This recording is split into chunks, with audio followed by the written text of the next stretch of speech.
நல்ல சத்தமா ஒரு அலையில சொல்லாம சோர்ந்து போயிருக்கிறீங்க. கைகளை தட்டி உற்சாகமாய் அலையில சொல்லுங்க. கர்த்தருக்கு மகிமை உண்டாவதாக. இந்த நாளிலும் தேவன் பிறந்த இந்த மாதத்திலும் இந்த ஆண்டு விழா இந்த நாளிலும் மீண்டும் இந்த சிரித்த முகங்களை காணபடி செய்த முதலாவது என் தேவனுக்கு நன்றி செலுத்துகிறேன்.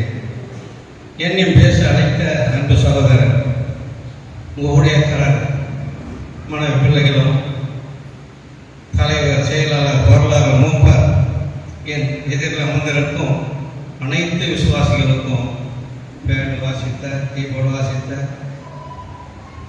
மைக்கை ஆப்ரேட் பண்ணும் அனைவருக்கும் இயேசு கிறிஸ்து நாமத்திலே வாழ்த்துக்களை நன்றி தெரிவித்துக் கொள்கிறேன். நல்ல உற்சாகமாக இருக்கலாம். கவலை உண்டு. இந்த உலகத்திலே வாழும்போது ஒவ்வொருத்தருக்கும் கவலை இருக்கிறதுங்க. துக்கம் இருக்கும், போராட்டங்கள் இருக்கும், அவமானங்கள் இருக்கும். அவருடைய வார்த்தை கேட்கும்போது மட்டும் அதை கொஞ்சம் வைத்து விட்டு அவருடைய சத்தியத்துக்கு செவி சாய்ப்போம். நிச்சயமா இந்த கவலையெல்லாம் கர்த்தர் நீக்கி போடுவார். செய்திக்குள்ளே போலாம். எடுத்தவர்கள் வாசிப்போம். ஏசாயா 45:1 வாசிப்போம்.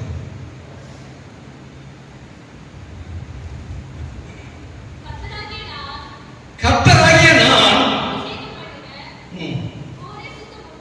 கோரேசுக்கு முன்பாக ஜாதிகளை கீழ்ப்படுத்தி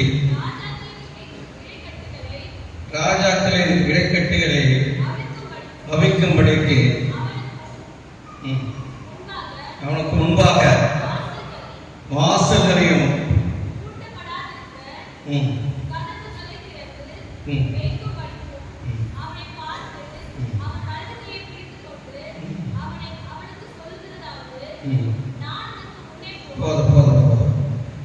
இந்த வார்த்தை கர்த்தர் கோரேஸ் அவர்களுக்கு அறிவிக்கிறார். இந்த காலை வேளையிலும் இதே வார்த்தை தான் கர்த்தர் நமக்கு கொடுக்க போறார். அதை தான் தியானிக்க போகிறோம்.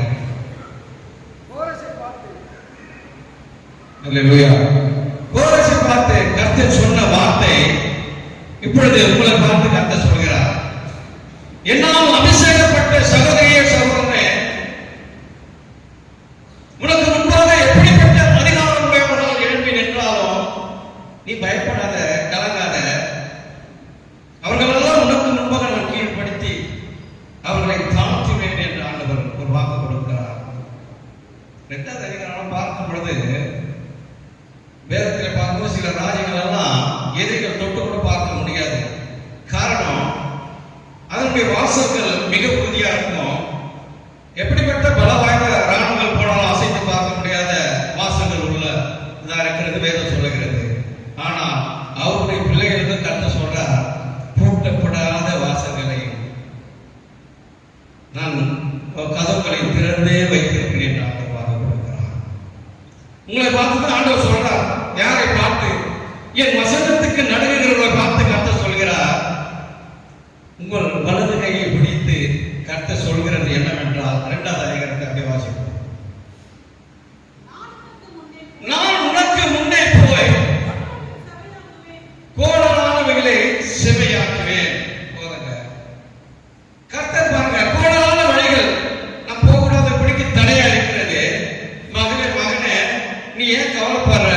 நான் உனக்கு முன்னே போய் அந்த கோணலான வழிகள் எல்லாம் நான் செவ்வையாய் மாற்றுவேன் என்று சொல்கிறார். ஒரு இடத்துக்கு நாம் போக வேண்டும் என்றால், ஒரு இடத்தை அடைய வேண்டும், ஒரு இடத்தை சுதந்திரித்துக் கொள்ள வேண்டும், ஒரு காரியத்தை பெற்றுக் கொள்ள வேண்டும் என்றால் முதலாவது அந்த வழி நமக்கு அவசியமா இருக்கிறது. அதனால அந்த கோணலான வழிகளை நான் செவ்வையாய் மாற்றுவேன் என்று ஆண்டவர் வாக்கு கொடுக்கிறார். அந்த கோணலான வழி என்றால் என்ன? படிக்க வேண்டாம். ஏசாயா 27:1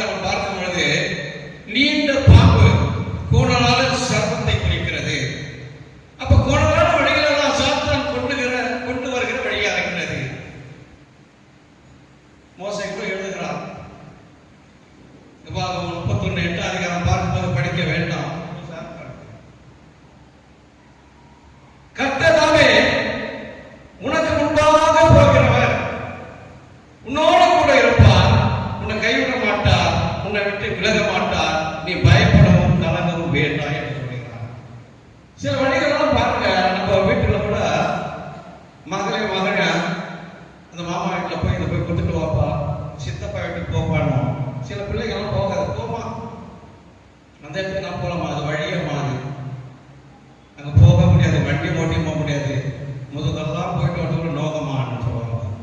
ஆனால் ஆண்டவர் சொல்லுகிறார், எப்படிப்பட்ட வழியா இருந்தாலும், அது பள்ளம் மேடமா இருந்தாலும், அது கல்லும் உள்ளமா இருந்தாலும், அது கருடுமூடா இருந்தாலும், அது கோணலாக இருந்தாலும், கர்த்தர் சொல்லுகிறார், நான் உனக்கு முன்னே போய் அந்த கோணலான வழிகளை செவ்வையாக்குவேன் என்று ஆண்டவர் சொல்லுகிறார்.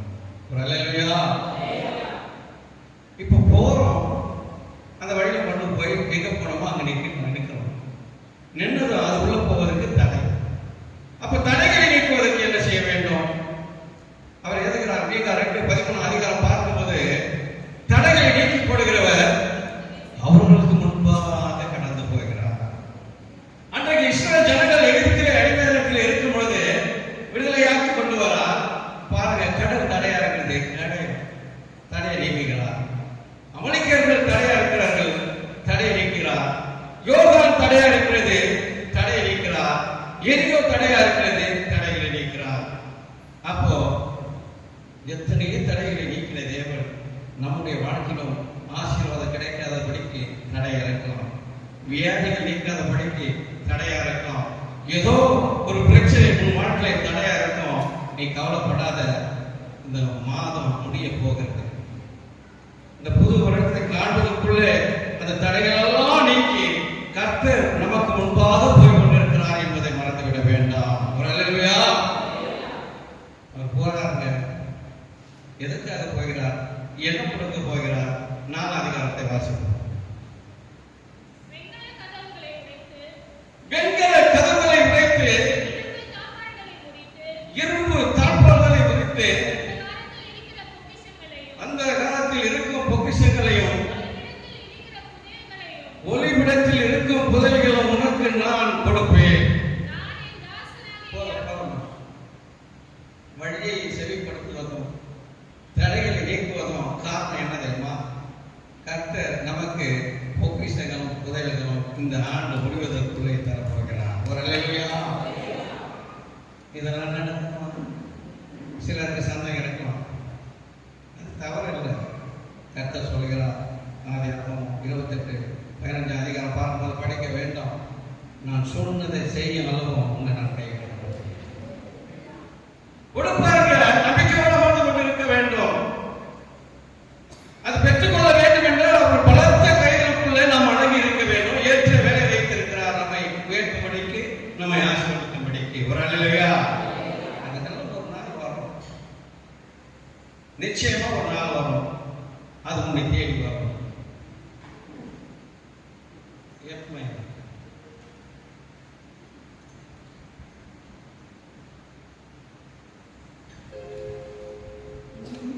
ஒரு நாள் வரும், உன்னை தேடி வரும், உன் எண்ணங்கள் நிறைவேறும் அந்த நாள் வரும். அந்த நாள் வரும். நம்பிக்கையோடு போங்க. அந்த நாள் வரும். ஒரு நாள் வரும், உன்னை தேடி வரும்.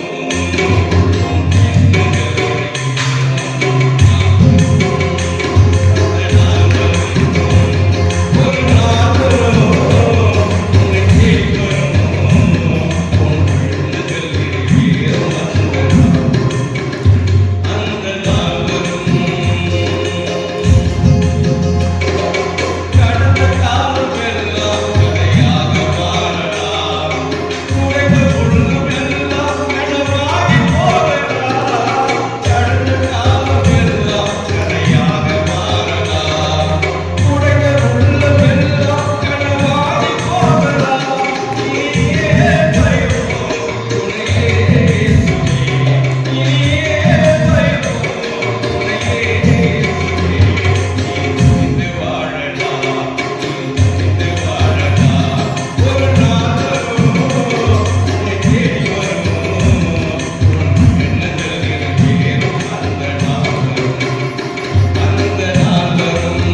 காட்டு மிருகங்கள் அவருடையது, வெள்ளியும் அவருடையது, பொண்ணும் அவருடையது. அவர் கொடுக்காமல் இருப்பார், நிச்சயமாக. ஆனால் உன்னத மாணவர்களிடத்திலிருந்து பெறுகிற ஆவிக்குரிய சகல ஆசீர்வாதங்களும் இந்த உலகத்தில் உள்ள பொக்கிஷங்களும் புதையங்களும் பார்க்கிறோம் மிகவும் மேன்மையானது. அதே மறந்து நடக்கலாம். என்ன ஆண்டவரை, இந்த ஆண்டு தொடங்கி முடிகிற கடைசி மாதத்தில் இருக்கிறமே, தாயா இருக்கட்டும், தகப்பனா இருக்கட்டும், வாலிப பிள்ளைகள், வாலிப சகோதரியாக இருக்கட்டும், நான் நினைக்கலாம், ஆண்டவரை இந்த மாதம் முடிவுக்குள்ள ஒரு நல்ல வேலை கிடைக்காதா, எனக்கு நல்ல சம்பளம் உயர்வு கிடைக்காதா, என் வாழ்க்கையிலே திருமணங்கள், பிள்ளைகள், செல்வங்கள் கிடைக்காதா என்று ஏங்கிக் கொண்டிருக்கலாம். தவறல்ல. வேதம் சொல்லுகிறது, மத்திய 6:33 பார்க்கும்போது படிக்க 33 படிக்கும்போது ஜெபத்தில் கூட ஒரு சகோதரர் பண்ணினார். முதலாவது தேவனுடைய ராஜ்யத்தை நீதி தேடுங்கள், அப்பொழுது மற்ற எல்லாவற்றும் உனக்கு வேலை கிடைக்கும், உனக்கு உயர்வு கிடைக்கும், உனக்கு சம்பளம் கிடைக்கும், உனக்கு திருமணம் நடக்கும், உனக்கு பிள்ளைகள் கிடைக்கும், செல்வங்கள் கிடைக்கும். அது மட்டுமல்ல, உனக்கு பொக்கிஷங்களும் புதைகளும் கிடைக்கும். சில நேரங்களில் நமக்கு மன கஷ்டமா இருக்கும், இது கேட்கணும் அதை கேட்கணும் பழக்கம் கேட்கறதுக்கு. சில நேரம் என்ன செய்வோம், காலையில இருந்துவோம், வீட்டு வேலை அவசரமா செய்வோம், வீட்டுக்காரர் வேலைக்கு அனுப்புறதும், பிள்ளைகளை பள்ளிக்கு அனுப்புறதும் எல்லாம் சேர்த்து பயிர்த்து எடுத்துன்னு ஜபம் பண்ணணும். கதவு சாத்தும் போதுதான் ஒண்ணு கதவு காட்டும். அதை எங்கேயே கேட்ட குரல் நம்ம சொல்ல போறோம்னா அது போய் தரக்கும் போதுதான் தெரியும். நீங்களா வாங்க சொல்லி அது மண்ணு கணக்கா பேசிட்டு அதை அனுப்புறதுக்குள்ள நம்ம ஜபமே பண்ண முடியாது, புலம்பின இருக்கும். அதுக்குள்ள ஒரு வேலை இருந்தா சொல்லுகிறார், நீ கேட்டது என்னிடத்துல கொஞ்சமா இருக்கலாம், நீ வேண்டிக் கொண்டது கொஞ்சமா இருக்கலாம், நீ கவலைப்படாது. பவுல் எழுதுகிறார், பிலிப்பியர் 4:19 படிக்கும் போது படிக்க வேண்டாம், என் அருமை ஆண்டவர் தம்முடைய ஐஸ்வர்யத்தின்படி உங்கள் குறைகளெல்லாம் இயேசு கிறிஸ்துவுக்குள்ள மகிமையிலே நிறைவாக்குவார். நீ எப்படிப்பட்ட குறைகளெல்லாம் அமர்ந்து கொண்டிருந்தாலும் உன் கணவனுக்கு தெரியாது, உன் மனைவிக்கு தெரியாது, உன் பிள்ளைகளுக்கு தெரியாது, ஏன் பக்கத்தில் இருக்கும் உன் சகோதரனோட இருக்கலாம். ஆனால் ஆண்டவர் என்ன குறைவோடு அமர்ந்து கொண்டு இருக்கிறார் என்பதை பார்த்து கொண்டிருக்கிறார். குறைவே முதல் அற்புதமாக செய்தார் ஆண்டவர். அதனால்தான் மனிதனாய் பிறந்து கூட சேர்ந்து இந்த நாட்களிலே பார்க்கும் பொழுது திராட்சை ரசம் குறைவாக போனது. முதல் அற்புதமே குறைவுகளை நிறைவாக்கினதே. என்ன குறைவு? என் ஆண்டவர் உங்கள் வாழ்க்கையில வருவது குறைவெல்லாம் உடைந்து போகும். நிறைவானவர் வர வேண்டும். குறைவு நிறைவாக மட்டும் வரவில்லைங்க, அவரே நமக்காக ஒப்பு கொடுத்தார் என்று பவுல் வீட்டில் எழுதுகிறார். ரோமர் 8:32 பார்க்கும்போது தம்முடைய சொந்த குமரனே என்று பாராமல் நாம் எல்லாருக்காகவும் அவரை ஒப்பு கொடுத்தார் அல்லவா? அவரோடு கூட மற்ற எல்லாருக்கும் அவர்களாக இருப்பது எப்படி? இதான் சொல்றேன், நானே என் குமாரனே உங்களுக்காக கொடுத்தேன், இந்த உலகத்தில் உள்ளவைகளே உங்களுக்கு கொடுக்காமல் இருப்பானா என்றார். பொக்கிஷங்கள் கொடுப்பார், புதையல். நானும் என் மனைவி அடிக்கடிக்கு வாக்கிங் போவோம். அப்படி போய் கொண்டு இருக்கும் பொழுது வழியில ஒரு மஞ்சள் பை கவர் போட்டு இருந்தது, கீழே இருந்தது. நான் என் மனைவியில சொன்னேன், பணமே மஞ்சள் பையில தான் இருக்கும். என்ன சொல்றேன், ஒருவேளை கற்க புதையல் கதை கொடுப்பார் போல இருக்குமான்னு சொன்னேன். அதை வந்து பேசிட்டே இருக்கிறேன், நீ தான் இடம் அப்படின்னு சொன்னான். நான் எப்படி எடுப்பேன் சார், ரோட்ல எல்லாம் போறாங்களா வராங்களா, நான் எடுத்து நான் அசிங்கமா இருப்பேன், என்னால் எடுக்க முடியாது அப்படின்னு சொன்னேன். அதுக்கு என் மனைவி சொன்னான், எட்டி தான் நான் தட்டி தான் பாரு அப்படின்னு காலில். நான் ஆரம்ப வேகமாக தட்டினேன், எல்லா பேரும் அடுத்து பையில இருக்க குப்பெல்லாம் வெளியே ஒரு அலையா. பொக்கிஷங்கள் மறைந்து இருப்பு பொக்கிஷங்கள்லாம் உதயம் கிடையாது, பொக்கிஷமும் கிடையாது. ஒரு முறை ஒரு நாய் தன் கால் மூலமாய் தரையை தூண்டி கொண்டிருந்தது. அதை ஒரு மனிதன் பார்த்து கொண்டிருந்தான், புதையலாக பார்த்து கொண்டிருந்தான். இப்ப தோண்டின நாய் ஒரு கந்த துணியை பிடித்து எடுத்து கொண்டிருந்தது. இவன் பார்த்தான், நிச்சயமா புதையதான் இருக்குன்னு அந்த நாயோட ஒன்று தோண்ட ஆரம்பித்தான். காரணம் வயதான கொஞ்ச நேரம் பார்க்கணும். ஏனென்றால் அது மரித்தவர்கள் புதைத்த இடம் என்பது அவனுக்கு தெரியும். அவன் தோண்ட தோண்ட மேல வந்தீங்க என்ன வரணும், நான் பாடி தான் வரணும்.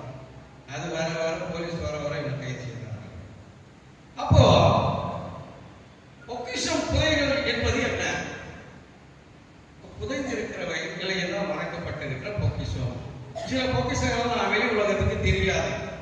சில பொக்கிஷம் பார்த்தா 3000 ஆண்டுகள் 4000 ஆண்டுகள் முன்னால் உள்ளவர்களா இருக்கும். பழங்காலத்தில் ஆதி காலத்தில் பார்க்கும் பொழுது எகிப்தி மன்னர்கள் மதிக்கும் பொழுது பாருங்க, அவர்களோடு கூட அவருடைய கிரீடம், அவருடைய செங்கோல், அவருடைய சிங்காசனம், இன்னும் விலை உயர்ந்த ஆபரணங்களும் தங்க நகைகளெல்லாம் பிரமிடுகளுக்குள்ளே வைப்பாங்க. இவர்களுக்கு என்ன நம்பிக்கை என்றால், ஒருவேளை மறுபடியும் நம்ம திரும்ப வந்தா, உயிரோடு திரும்ப வந்தா அந்த செல்வங்களை எடுத்து அனுபவிப்போம் என்று நம்பிக்கொண்டிருந்தார்கள். பிரமிடுகள் என்பதற்கு எகிப்தின் கல்லறைகள். அது எல்லாரும் அடக்கம் செய்ய மாட்டாங்க. வேத அரசர்கள் எழுதினார்கள், ரொம்ப ராஜா மனைவியிலே தான் அடக்கம் செய்ததா சரித்திரம் சொல்கிறது. இப்படி அந்த பொக்கிஷங்களும் புதையல்களும் திருடர்களும் கல்லர்களும் கொள்ளைக்காரர்களும் கொள்ளை அடிக்கிறது நிமித்தம் பாருங்க, அதற்கு பின்பு வந்த எகிப்திய மன்னர்கள் எல்லாம் அரசர்கள் எல்லாம் அந்த பொக்கிஷங்களும் புதையல்களும் உள்ளே வைத்து விசவாய்வை செலுத்தி பிரமிடுகளால் கூறினார். அப்போ பாருங்க, அதை தோண்டினவர்கள் நூற்றுக்கணக்கான கொள்ளைக்காரர்கள் மறைத்து போன சரித்திரங்கள் உண்டு. இன்றைக்கே நம் தேசத்தில் பல செல்வந்தர்கள் மறைக்கும் பொழுது மறுபிறவிலே அந்த பொக்கிஷங்கள் செல்வங்களை அனுபவிக்க வேண்டும் என்பதற்காகத்தான் அசுத்த ஆவிகளை காவல் வைத்தார்கள், நரபலிகளை செலுத்தினார்கள். இன்றைக்கும் பல கிராமங்களில் போய் பாருங்க, பூதம் காத்து புதைகள் என்று எண்ணிக்கொண்டிருக்கிறார்கள். ஆதி காலத்திலிருந்து எத்தனையோ யுத்தங்கள் நடக்க இருக்கின்றன. அங்கு உள்ள ஜனங்கள் எல்லாம் அந்த யுத்த நேரிடும் போது தங்களுடைய விலை உயர்ந்த பொக்கிஷங்களும் தங்க நகைகள் எல்லாம் வைரங்கள் எல்லாம் அந்த வீட்டு தோட்டத்திலே வைத்து விட்டு முடித்து வைப்பார்களாம். வைத்து விட்டு யுத்தம் நடக்கிறது, உயிருக்கு எல்லாம் மருத்துவர்கள் காடுகளிலே ஒளிந்து கொண்டிருப்பார்கள். அவர்களும் நினைத்தார்கள், உயிரோட திரும்ப போனா எடுத்து அனுபவிப்போம், இல்லை என்றால் அது மண்ணிலேயே புதைக்கிறது. பல காலத்திலிருந்து பார்க்கும்போது சேமித்து வைக்க வங்கி எல்லாம் கிடையாது. அப்பொழுது திருடர்கள் கொள்ளர்களும் பயந்தான் ஜனங்களுக்கு.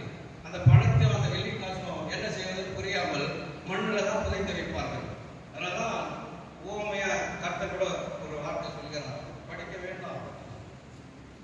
மத்திய 25:18 அதிகாரம் பார்க்கும்போது ஒரு இளைஞத்தில் வெள்ளி பெற்ற சோம்பேறியான ஊழியக்காரர் மண்ணிலே புதைத்து வைத்தார். எரேமியா எழுதுகிறார் 41:8 அதிகாரம் பார்க்கும் பொழுது, ஒரு முறை இஸ்ரவேலருக்கு விரோதமாக இஸ்ரவேலர் வந்த பொழுது அவர்கள் சொன்னார்கள், எங்களை கொலை செய்ய வேண்டாம், கொல்ல வேண்டாம், கோதுமையும் வட்கோதுமையும் எண்ணெயும் தேனும் உள்ள புதைகள் எங்கள் நிலத்திலே கீழே இருக்கிறது என்று சொன்ன உடனே அவர்கள் கொலை செய்யாமல் அவங்க சகோதரர்களோடு விட்டு வைத்தார்கள். காரணம் என்ன? அந்த காலத்தில் இருக்கும் பொக்கிஷங்களும் ஒளிபிடத்தில் இருக்கும் புதைகளும் உனக்கு நான் தரவேன் என்பதில் அர்த்தம் என்ன தெரியுமா? அந்த காலம் என்பது இருளை குறிக்கிறது, இருள் என்பது சாத்தனை குறிக்கிறது. நமக்கு இது வரைக்கும் கிடைக்காத காரணம் சாத்தன் மறைத்து வைத்திருக்கிறான். கர்த்தர் சொல்றார், இந்த வருடம் முடிவுக்குள்ள அவன் இடத்திலிருந்து தொடங்கி நமக்கு கொடுக்க போகிறான். இது சாத்தியமா? நடக்குங்க, வேதம் சொல்லுகிறதுங்க. சாலமோன் எழுதுகிறான், நீதிமொழிகள் 13:22 அதிகாரம் பார்க்கும்போது, பாவியினுடைய ஆசையெல்லாம் நீதிமான்களுக்காக சேர்த்து வைக்கப்படும். நம்ம நினைக்கிற சில நேரத்தில், என்ன ஆண்டவரே, அவன் கொள்ள அடிக்கிறான் நல்லா இருக்கிறானே, அவன் திருடுறானே நல்லா இருக்கானே, இவன் ஏமாத்துறானே நல்லா இருக்கிறானே, நம்ம கருதுகிறோம், ரொம்ப துக்கப்படுவோம், வேதனையா இருப்போம், கடவுளை கூட முறுமுறுப்போம். சில நேரங்களில் கர்த்தர் சொல்றாரு, அதெல்லாம் அவன் நமக்கு கொடுப்பதற்காக அவனை இடத்துல பத்திரமா வச்சிருக்கிறான். ஏன்னா அவன் தான் பத்திரமா பார்த்துப்பான். அவன் நேரம் பார்ப்பான், துட்டு எடுக்க மாட்டான், இருட்டு துட்டு தர மாட்டான். ஆமா, ரொம்ப அது கடவுளுக்குள்ள அவன் பாதுகாப்பான். அதனால தான் அவனை கொடுத்து வச்சுக்கிறாரு. அவனுக்கு முடி கொடுப்பாரு. எனக்கு கூட சில டைம்ல பாருங்க, 10,000 ரூபாய் வந்தா என் மனைவி கொடுப்பேன், திரும்பி பார்க்க டீ நகர்ல இருக்கும். அப்போ கர்த்தருக்கு தெரியும், நீ இப்படி எல்லாம் பண்ணுவாங்க, கர்த்தர் கொடுத்து வைக்கிறாரு. அப்போ ஒரு நாள் வரும், ஒரு நேரம் வரும், ஒரு காலம் வரும், கர்த்தர் சொல்லுப்பா. இதெல்லாம் சாத்தியங்க.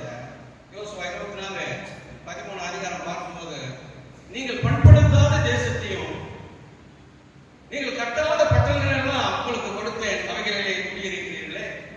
நீங்கள் நடாத திராட்சை தோட்டத்தின் பலனையும் ஒலிவத் தோப்பின் பலனையும் ருசிக்கிறீர்களே.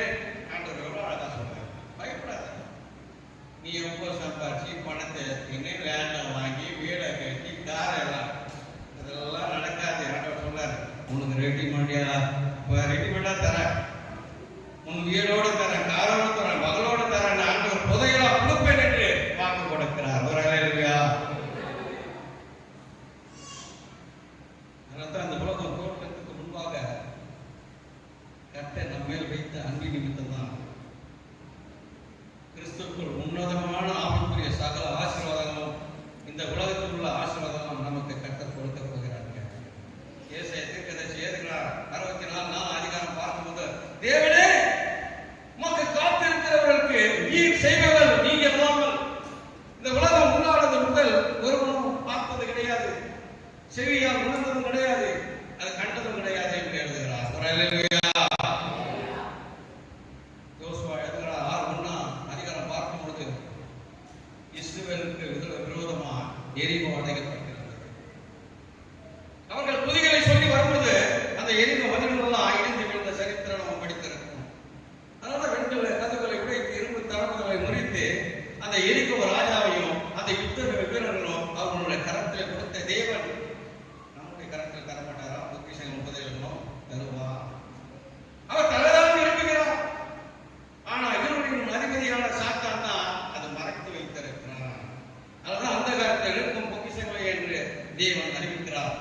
எப்படிப்பட்ட சாத்தான் பூட்டு போட்டு வைத்திருந்தாலும் இந்த வருடம் முடிவதற்குள்ளே அந்த பூட்டை உடைத்து வெற்றிடம் கதவை திறந்து புதைகளும் பொக்கிஷங்களும் கர்த்தர் நமக்கு கொடுத்து போகிறார். என்ன கையில் தரலாமா? 13:44 அதிகாரத்தை வாசிப்போம்.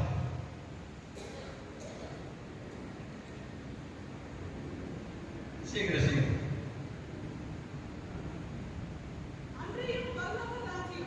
அன்றைய பரலோக ராஜ்யம் நிலத்திலே புதைந்திருக்கு பொக்கிஷத்துக்கு ஒப்பா இருக்கிறது. அதை ஒரு மனுஷன் கண்டு மறைத்து அதை பற்றி சந்தோஷத்தினால போய் தனக்கு உண்டான எல்லாவற்றையும் விட்டு அந்த நிலத்தை கொள்கிறான். அந்த நிலத்திலே மறைந்திருக்கும் பொக்கிஷம் என்ன? இது குறித்து தான் பார்க்கிறோம். ஒரு அல்லேலூயா. ஏன்னா நானே வசத்தை சொல்லிட்டு போனேன்னா நாங்க எதுக்கு உட்காந்து கேட்க மாட்டீங்களா? அதுதான் 2-3 வருஷம் தான் படிய சொல்லுங்க. ஒரு அல்லேலூயா. நல்லா சத்தமா சொல்லாம. அப்ப மறைந்திருக்கும் பொக்கிஷம் என்ன? பலவிதமான பொக்கிஷங்கள் உண்டு. ஒரு 3 பொக்கிஷங்கள் பார்க்க போற நேரத்தில் முடிச்சுக்கணும். முதலாவது பொக்கிஷம் என் ஆண்டவராகிய இயேசு கிறிஸ்து அந்த மறைவான பொக்கிஷம். கேட்கல அது காண கிடைக்காத தங்கம் இயேசு. அந்த மறைவான பொக்கிஷத்தை குறித்தும் காண கிடைக்காத அந்த தங்கத்தை குறித்து தான் பல அறிஞர்கள் அவர் வர்ணித்து எழுதியிருக்கிறார்கள். 1000-16 பேர்களிலே சிறந்தவர் இயேசு, முற்றிலும் அழகுள்ளவர் இயேசு, ஜோதிமயமான மகிமையின் ராஜா இயேசு. அப்படிப்பட்ட அந்த மறைவான இயேசுவை தான், அப்படிப்பட்ட காண கிடைக்காத அந்த தங்கமான இயேசுவை தான் லூக்கா எழுதுகிறார். 10:42 அதிகாரம் பார்க்கும்போது படிக்க வேண்டாம். மரியா தன்னை விட்டு எடுபடாத நல்ல பங்கை தெரிந்து கொண்டார். அல்லேலூயா.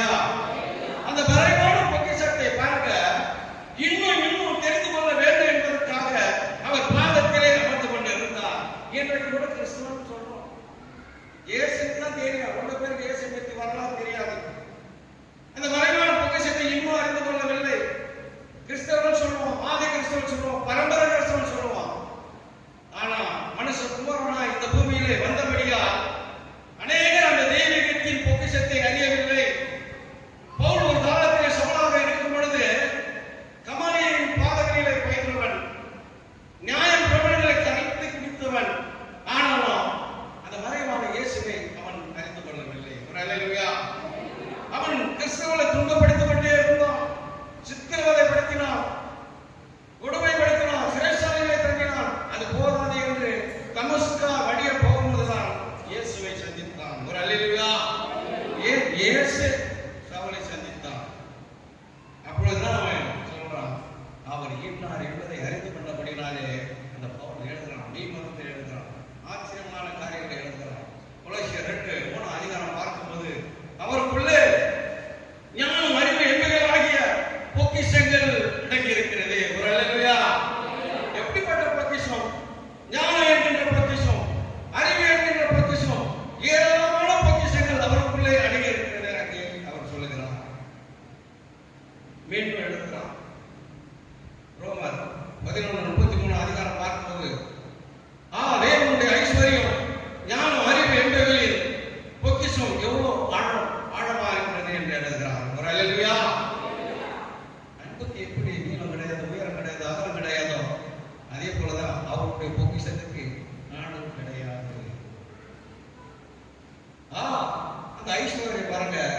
அல்லேலூயா. ஒரு மனுஷன் நிலத்தில புதைந்திருக்க பொக்கிஷத்தை கண்டான். அதை எடுக்க வேண்டும் என்றால் முதலாவது அவன் என்ன செய்யணும்னா அந்த நிலத்தை விலை கொடுத்து வாங்க வேண்டும். இன்னொருவருடைய நிலமா இருக்கிற வரைக்கும் அதை எடுக்க முடியாது. அதனால அந்த நிலத்தை அவன் வாங்குவதற்காக தனக்கு உண்டான எல்லாவற்றையும் விற்றான். அந்த நிலத்தை வாங்கினான். அந்த மறைவான பொக்கிஷத்தை கிடைத்தான். அதே போலதான் இந்த உலகத்தில் உள்ள காரியங்களெல்லாம் நாம் விட்டுவிட வேண்டும். ஆசை என்னென்ன இருக்கிறதோ நமக்குள்ள எல்லாவற்றையும் விட்டாதான் அந்த மறைவான பொக்கிஷத்தை நாமும் பெற்றுக் கொள்ள முடியும். கிறிஸ்துக்குள்ளே மகிமை மேன்மை அடைய வேண்டும் என்றால் முதலாவது அவர் சுதந்திரித்துக் கொள்ள வேண்டும். இரண்டாவது உலகத்தில் உள்ள காரியங்கள் எல்லாம் பொருட்கள் எல்லாம் அற்பமாய் எண்ண வேண்டும். மூன்றாவது அவருக்காய் நம்முடைய வாழ்க்கையை தியாகம் செய்ய வேண்டும். இந்த மூன்று காரியங்கள் செய்ய வேண்டும். அந்த மூன்று காரியம் செய்து யாருன்னு பார்த்தா பவுல் தான். அவனுடைய ஞானம் அறிவு மேன்மையெல்லாம் அற்பமாய் எண்ணினான். உலகத்தை அற்பமாய் எண்ணினான். நல்ல வசதி உள்ளவனா வாழ்ந்தவன் அதையெல்லாம் தூக்கி எறிந்தான். தன் சரீரத்தை கர்த்தருக்காய் அர்ப்பணித்தான். எத்தனை அடைகிறது அப்படி அர்ப்பணித்து வந்தான். அவன் நியாய பிரமாணங்களை பாருங்க. அறிந்தவனா இருந்தான். கமலையின் பாதத்தில் பயின்றவனா இருந்தான். யூதா கோத்திரத்தில பக்தி வைராக்கியமா வாழ்ந்தான். அவனை ஒருவரும் குற்றச்சாட்டப்படாத நற்சாட்சி பெற்றவனாய் வாழ்ந்தான். அவன் தான் எழுதுகிறான். பிலிப்பியர் 3:5-11 அதிகாரம் பார்க்கும்போது 8ஆம் நாளில் விருத்த சேதனம் பண்ணப்பட்டவர். இஸ்ரவேலின் வம்சத்தான் பென்யமீன் கோத்திரத்தான் எபிரேயர் பிறந்தார். எபிரேயர் நியாய பிரமாணத்தின்படி பரிசேயர் என்று அவர் எழுதுகிறார். எத்தனையோ அவருக்கு வந்ததெல்லாம் லாபமா வந்ததெல்லாம் நஷ்டமா எண்ணினார். காரணம் என்ன? கிறிஸ்து இயேசுவை அறிகிற மேன்மை நிமித்த எல்லாவற்றையும் நட்பமாய் குப்பையாய் எண்ணினான். கைகளை தட்டலாமா? காரணம் என்ன? அந்த மறைவான இயேசுவை அடைய வேண்டும் என்பதற்காக பொக்கிஷத்தை பவுல் அடைந்தான். இன்றைக்கு அநேக கிறிஸ்தவர்கள் பார்த்தா அந்த மகிமையின் பொக்கிஷத்தை அறியவில்லை. கிறிஸ்துவின் அன்பை அறியவில்லை. அதனால இயேசுவை 5:13 பார்க்கும்போது என் ஜனங்கள் அறிவில்லாமையினாலே சிறைப்பட்டு போகிறார்கள் என்று எழுதுகிறார். ஓசையை 4:6 பார்க்கும்போது என் ஜனங்கள் அறிவில்லாமையினாலே சங்கரமாகிறார்கள் என்று எழுதுகிறார். சாலமோன் எழுதுகிறார். நீதிமொழிகள் 1:29 பார்க்கும்போது அவர்கள் அறிவை வெறுத்தார்கள், தேவனுக்கு பயப்படுகிற தெரிந்து கொள்ளாமல் போனார். தேவனுக்கு பயப்படாமல் போவதற்கும் சங்கரமாவதற்கும் சிறைப்பட்டு போவதற்கும் காரணம் என்ன? அந்த தேவனுடைய ஜனங்கள் எல்லாம் அறியாமல் செய்த தவறு. அல்லேலூயா. கிறிஸ்துவுக்குள் பாருங்க, அந்த அறியாமல் செய்த தவறுனால மேன்மையானதான் இருந்து போன எத்தனை பேர் வேதத்திலே பார்க்க கொண்டிருக்கிறோம். அன்றைக்கு ஈசாக்கின் மூத்த மகனாக ஏசா தன் சேஷிக்கிற பாகத்தின் மதிப்பு என்னென்னு தெரியாமல் அற்புதமாக விற்று போட்டான். எலிசாவின் வேலைக்காரருக்கு ஜேஎஸ் நாகமணி படத்துக்காக ஆசைப்பட்டு விலையேறப்பட்ட அபிஷேகத்தை விற்று போட்டான். யூதாஸ் 30 வெள்ளிக்காசுக்காக என் ஆண்டவராகிய இயேசு கிறிஸ்துவை காட்டி கொடுத்து விட்டு போட்டான். இப்படி ஊழியத்தின் நடைப்பை புரிந்து கொள்ளாமல் எத்தனை பேர் மேன்மைகளை இழந்து போனார்கள். வேதத்திலே பார்க்கும் பொழுது ஆண்டவர் எச்சரிக்கிறார். உனக்கு கொடுத்திருக்கிற ஜபத்தின் வரத்தை எழுந்து போடாது, உன்னுடைய அபிஷேகத்தை எழுந்து போடாது, உன்னுடைய நம்பிக்கையை எழுந்து போகாத, உன்னுடைய விசுவாசத்தை எழுந்து போகாத. அதனால்தான் வெளிப்படுத்தின விசேஷம் 3:11 அதிகாரம் பார்க்கும்போது ஒருவனும் உன்னுடைய கிரீடத்தை எடுத்துக் கொள்ளாதபடிக்கு உனக்கு உள்ளதை நீ பற்றி கொண்டிருக்கிறது. அல்லேலூயா.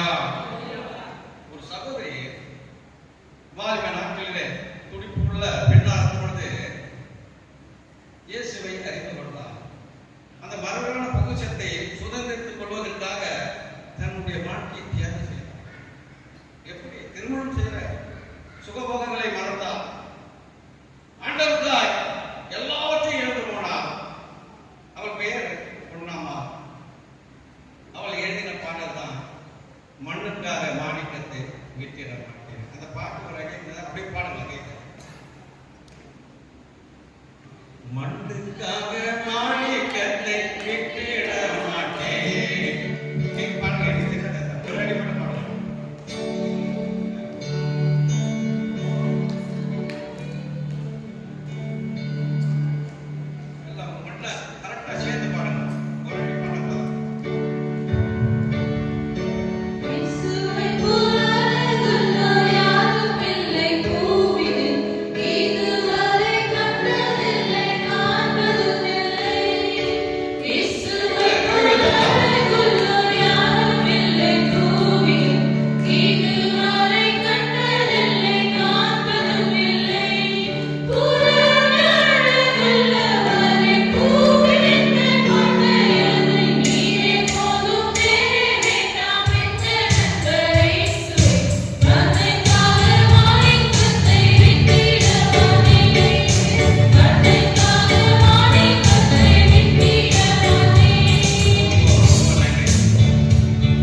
எந்த பசுப்பொன்னிலும் விரும்பப்படத்தக்கதும் தேனிலும் தேன் கூட்டிலிருந்து ஒழுகும் தெளித்தேனிலும் ஒரு அல்லேலூயா.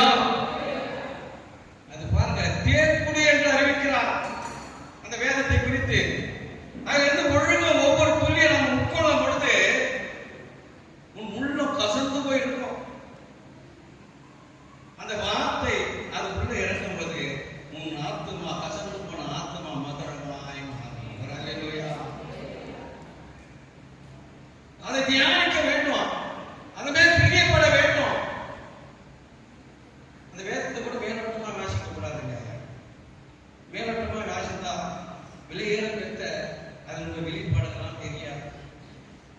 முன்பெல்லாம் நான் அதிகமாக குடித்தபடினாலே என் சகோதரர்கள் தான் கல்யாணம் செய்தா மாறிக்கணும் என்று கருதினார்கள். திருமணம் செய்தார்கள், மாறல போட்டிருந்தாங்க.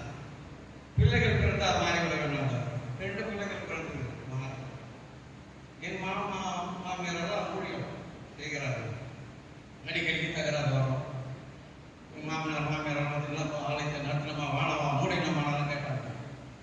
இவ்வளவு நேரம் எப்பதான் தேர்ந்தேன். அப்பா 20 வருஷம் செய்தி கேட்டு தேர்ந்தாலும் நான் தேர்ந்தமானான்னு சொல்லுவேன்.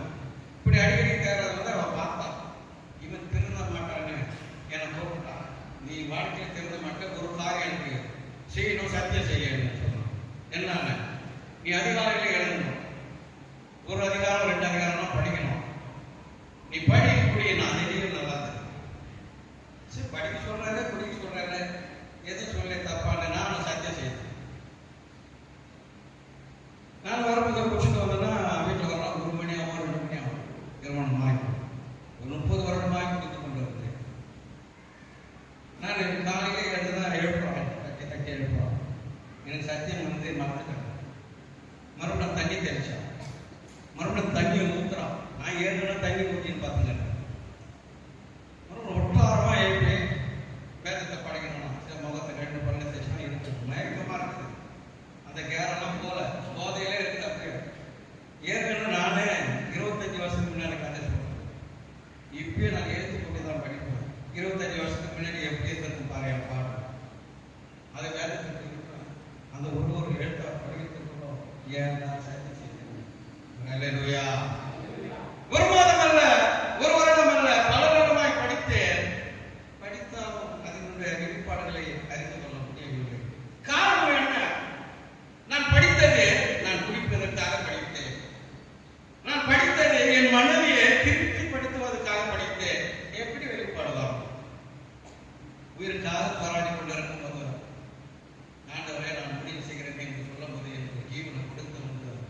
கர்த்தர் இந்த மறைவான இந்த பொக்கிஷத்தை பாருங்க, அதை வாசித்து பல இடங்களிலே என்னை மேம்படுத்தியிருக்கிறார்.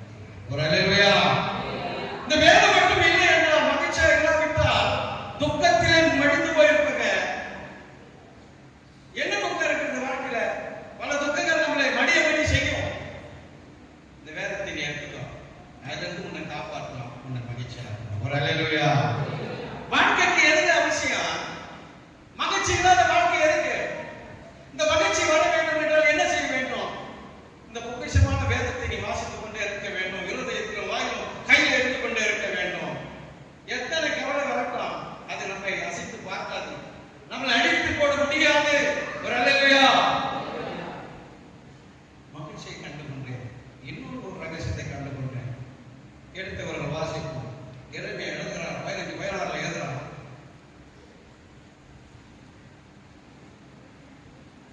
15:16 எரேமியா 15:16. உம்முடைய வார்த்தை கேட்டு பாருங்க. தாவீது தேன்கூடு என்று அறிவிக்கிறார். அந்த தேன்கூடுல இருந்து ஒழுங்கு அதை சுவைக்க வேண்டும். அப்ப வேதத்திலிருந்து வருகிற ஒவ்வொரு வார்த்தையும் நம்ம உட்கொள்ள வேண்டும். அதனால அந்த எரேமியா எழுதுறார், உம்முடைய வார்த்தை கிடைத்த உடனே அவைகளை உட்கொண்டு உம்முடைய வார்த்தை, அந்த பாருங்க, அந்த வார்த்தை சந்தோஷமும் என் இருதயத்துக்கு மகிழ்ச்சி. இப்ப மகிழ்ச்சி கூட சேர்ந்துச்சு. அப்போ அதை சுவைக்க வேண்டும், அசை போட வேண்டும், அது உட்கொள்ள வேண்டும். நீ உட்கொள்ள, அசைக்க, நீ சுவைக்க அது என்ன தருகிறது என்றால் சந்தோஷத்தை தருகிறது. சந்தோஷத்தோடு மகிழ்ச்சி சேர்ந்து கொள்கிறது. ஒரு அல்லேலூயா. இது ரொம்ப ரகசியம். நம்ம வாழ்க்கைக்கு மகிழ்ச்சி தேவை, சந்தோஷம் தேவை. இன்னொரு காரியம் தேவை. கணவன் மனைவி நேசிக்கலாம், தவறு இல்லை. மனைவி கணவனை நேசிக்கலாம், தவறு இல்லை. தாய் தகப்பன் பிள்ளையை நேசிக்கலாம், தவறு இல்லை. பிள்ளை தாய் தகப்பனை நேசிக்கலாம். இதில் போய் ஆராய்ந்து பார்த்தேன். நான் மனைவி நேசிக்கிறேன். நான் ஒரு தவறு செய்யும் போது மனைவி சொல்லுவான், உன்னை பற்றி எனக்கு தெரியாத, நீ எப்படிப்பட்ட ஆளு, உங்க அப்பா யாரு, உங்க அம்மா யாருன்னு சொல்லுவான். இது மனைவியை நான் நேசிக்கிறேன். அவன் நடந்து வரான். வடம்பு தடுத்து விடுவதை நான் தூக்கப்பட்ட கை கொடுத்தேன். சரின்னு கண்ணு தெரியாது, உனக்கு பார்த்து வரக்கூடாதான். அவன் போய் நேசிப்பலாம் இது போதும். அப்ப பிள்ளைய நேசிப்போம். என் பிள்ளை பண்ண முடியாது. இதெல்லாம் வாங்கி தரணும், நீங்களாம் பண்ணணும். இப்படி நேசிப்பெல்லாம் பாருங்க. அந்த உலகத்தோட நேசிப்பு இப்படிதான். ஆனா கர்த்தர் ஒண்ணு சொல்றாரு. அதே சங்கீதம் 119 165 வசனத்தை வாசிப்போம்.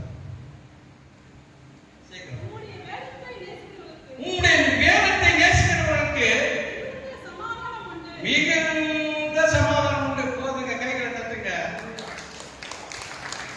இந்த பொக்கிஷத்துக்குள்ள மகிழ்ச்சி உண்டு, சந்தோஷம் உண்டு, மிகுந்த சமாதானம் உண்டு. ஒரு அல்லேலூயா. இதை விட என்ன நமக்கு வாழ்க்கையில தேவை? ஒரு அல்லேலூயா. நல்ல சத்தமா சொல்லலாம். வேதம் என்பது ஒரு கண்ணாடி, வேதம் என்பது ஒரு விதை, வேதம் என்பது ஒரு சமர்ப்பி போனது, வேதம் என்பது நமக்கு ஒரு உணவு, வேதம் நமக்கு தீபம். இப்படி சொல்லிக்கொண்டே போலாம். ஒரு அல்லேலூயா.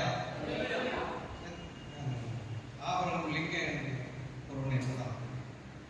அவன் சிறு வயதில் பாருங்க, மரத்தை வெட்டி தலையில் சுமந்து அதை விட்டு குடும்பத்தை காப்பாற்றிக் கொண்டிருந்தான்.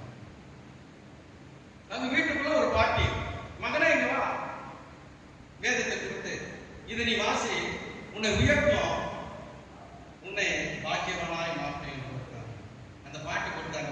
பைபிளை வாங்கி இது விலக்களிக்க முடியாத ஒரு பொக்கிஷம் என்று சொல்லி அந்த வேதத்தை வாசித்துக் கொண்டே, அது வாசிக்க வாசிக்க ஞானத்தில் அறிவுறும் பெருத்தவனாய் அமெரிக்காவில் ஜனாதிபதியாக. ஒரு அல்லேலூயா. உயர்த்துங்க. உன்னை மகிழ்ச்சியாக்கும், உன்னை சந்தோஷப்படுத்தும், உன்னை சமாதானம் கொடுக்கும். வேற எதுவும்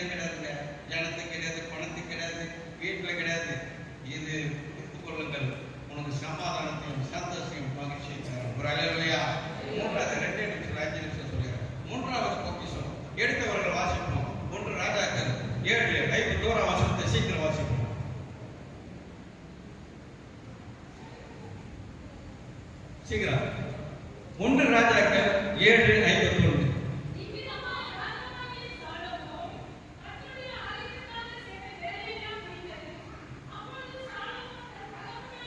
அப்பொழுது சாலமோன் தகப்பனாகிய தாவீதை பரிசுத்தம் பண்ணும்படிக்கு நேர்ந்து கொண்ட வெள்ளியும் பொன்னியும் பனிமூட்டைகளை கொண்டு வந்து கர்த்தருடைய ஆலயத்தின் பொக்கிஷத்திலே வைத்தான். ஒரு அல்லேலூயா. மூன்றாவது பொக்கிஷம் ஆலயம். முதலாவது பொக்கிஷம் மறைவான இயேசு, இரண்டாவது பொக்கிஷம் வேதம், மூன்றாவது பொக்கிஷம் ஆலயம். ஆனா இன்றைக்கு பாருங்க, இப்பொழுது கைகளினால் கட்டப்பட்ட ஆலயத்திலே கர்த்தர் வாசம் செய்வது கிடையாது.